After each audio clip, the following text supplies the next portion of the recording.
انا عارف ان خطر عليا وما ينفعش اقول او اقرب من الموضوع ده، بس وعدتكم ان كل مره هحل لغز انت طول عمرك بتفكر فيه. انا خالد سعيد، محامي ومفكر مصري، وهقول لك على 5 معلومات صادمه هعرفك فيهم لماذا تعمل المرأة. انا اللي جبت التايه. معلش يعني يا اخوانا، اصل انا بقى جايب التايه. وبمناسبه الجمله الشهيره على المطبخ، كنت تعرف قبل كده ليه النظام الرأسمالي العالمي طلع الست من المطبخ وبيشجع ده وبيحارب اي حد يفكر يغير من ده؟ رقم 1، زياده الاستهلاك والحد من التوفير. المرأة الحديثة، وما اقصدش بالمرأة الحديثة امهاتنا واي حد من الجيل الطيب اللي ما يتعوضش. المرأة والتوفير خطان متوازيان لا يلتقيان.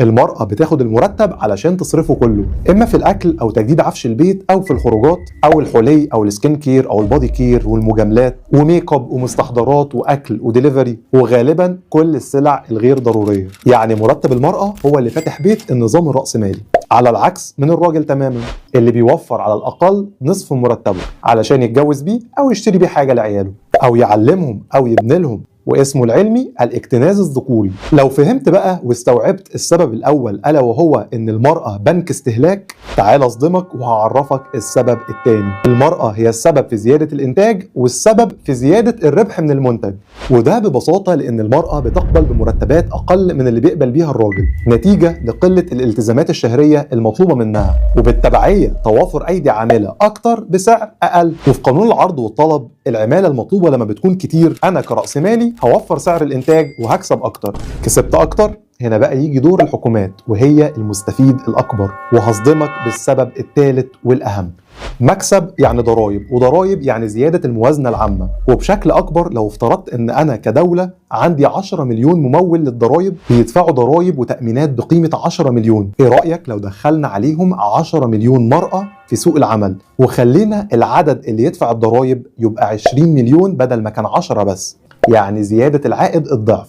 لا كمان بدل ما الست تفضل في بيتها، ما بتنفعش نظام الرأسمالية في شيء وبتيجي بعد وفاة زوجها أو عند سن التقاعد تاخد المعاش على الجاهز، لا تشتغل تدفع تأمينات وضرائب وفي الآخر تاخد معاش واحد بس اللي هو بتاع الزوج أو بتاعها حسب الأكبر. لو ما تعرفش، لولا المرأة لم تكن لتوجد قطاعات كثيرة بمليارات الدولارات زي الوجبات الجاهزة والأطعمة المجمدة وتطبيقات توصيل البقالة أو الأدوات المنزلية. أما بقى لو المرأة موفرة وشاطرة فهتدخل تزاحم الراجل في سوق السيارات أو العقارات، وبالتبعية ارتفاع أسعارهم، وهو برضو مكسب للتجارة وللنظام الرأسمالي. في النهاية بقى لو سألتني أنا ضد عمل المرأة ولا لأ، قلت له صح بس حاجة. وحابب أضيف إن مش كل عمل للمرأة أنا معارض ليه، بالعكس كل ست جدعة أو ب100 راجل من أمهاتنا خرجت واشتغلت أو ضحت بمتعتها الشخصية أو تعوض غياب أب أو تعبوا وربت عيالها ووقفتهم على رجليهم وخلتهم ب100 راجل، فكلنا بننحني ليها احترام وتعظيم وإجلال. وهننحني ليكي برضو احترام وتعظيم لو كنت صاحبة فكر وعلم وداخلة سوق العمل، مش لمجرد انك سترونج اندبندنت وومن. لكن بقى لو سبل الراحة كلها متوفرة ليكي وانت اللي حابة تشتغلي، فانت اللي غاوية وجع دماغ وغاوية توجع دماغنا.